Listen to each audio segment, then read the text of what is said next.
Magnification, hopefully ये topic आपने पहले पढ़ा होगा, अगर नहीं पढ़ा है तो आज हम इन डिटेल इसकी चर्चा करेंगे।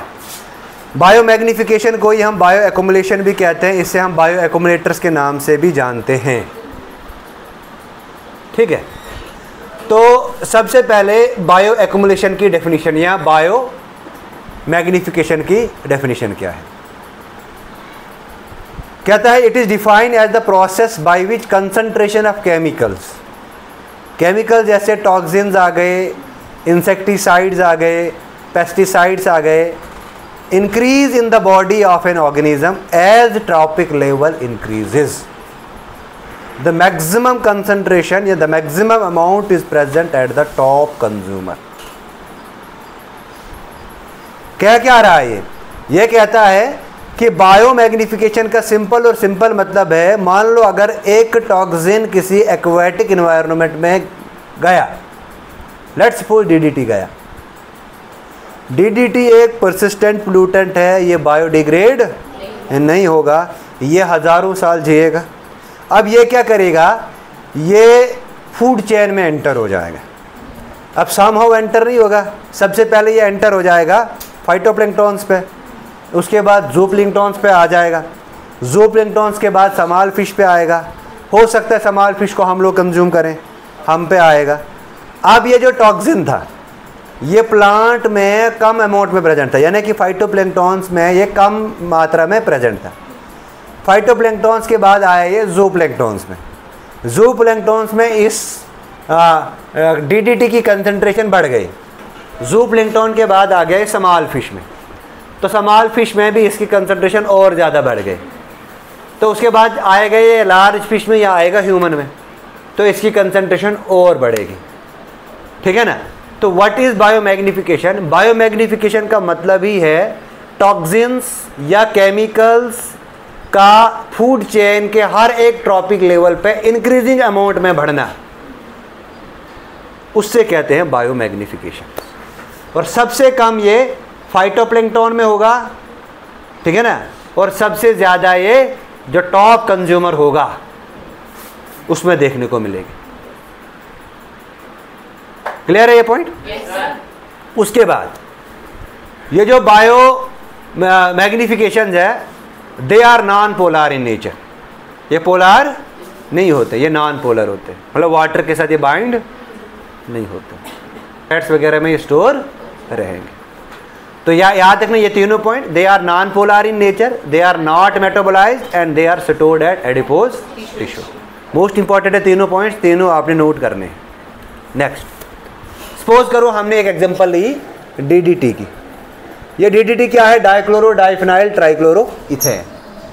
ठीक है ना। ये डीडीटी कहाँ गया? पॉन्ड में चले गया। पॉन्ड में इस डीडीटी को एक्यूमुलेट किया फाइटोप्लैंक्टन ने, फाइटोप्लैंक्टन को फिर ज़ूप्लैंक्टन ने ले लिया, तो ये डीडीटी जो था ये ज़ूप्लैंक्टन में भी चले गया। ज़ूप्लैंक्टन को फीड किया एक समाल फिश ने, तो ये डीडीटी समाल फिश में भी चले गया। समाल फिश को लार्ज फिश ने फीड किया, तो ये लार्ज फिश पे भी चले गया। उसके बाद मान लो उसको किसी डक ने फीड कर लिया, तो डक पे भी चले गया। डक के हम लार्ज फिश वेल की बात नहीं कर रहे हैं यहाँ पे, ठीक है। उसके बाद डक के बाद ये ह्यूमन बीइंग्स में चले गए।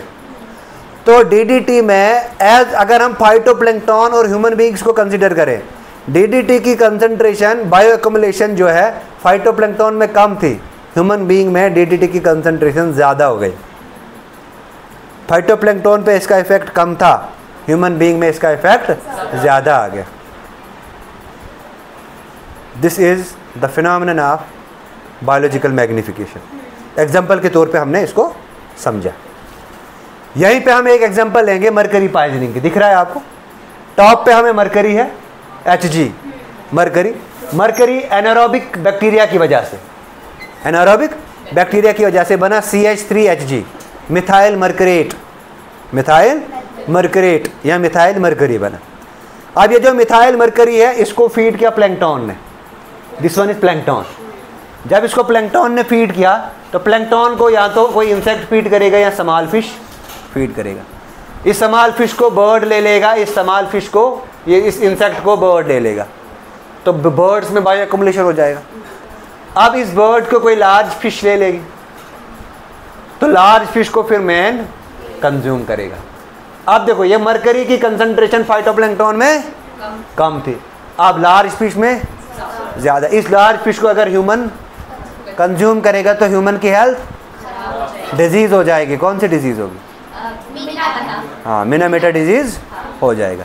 तो this is the mechanism of propagation of mercury in food chain. एक फूड चेन में या एक ट्रॉपिक लेवल्स में मर्करी कैसे एक्युमुलेट होता है, मर्करी कैसे प्रोपोगेट होता है। एक बार फिर से बताऊंगा मैं। मर्करी है, मर्करी एनारोबिक बैक्टीरिया की वजह से मिथाइल मर्करेट में हो जाएगा। मिथाइल मर्करेट में होगा तो उसको फीड करेंगे प्लैंकटन, प्लैंकटन को फिर फीड करेंगे इंसेक्ट, स्मॉल फिश।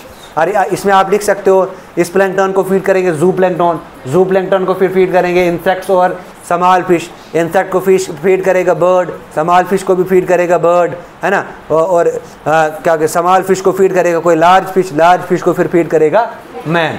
तो ये क्या आ गया? Mechanism of propagation of mercury in food chain.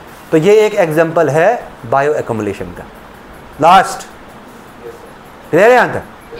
आगे बढ़े? देखो यहाँ पे मैंने बताया, मान लो हमारे पास प्रोड्यूसर है कोई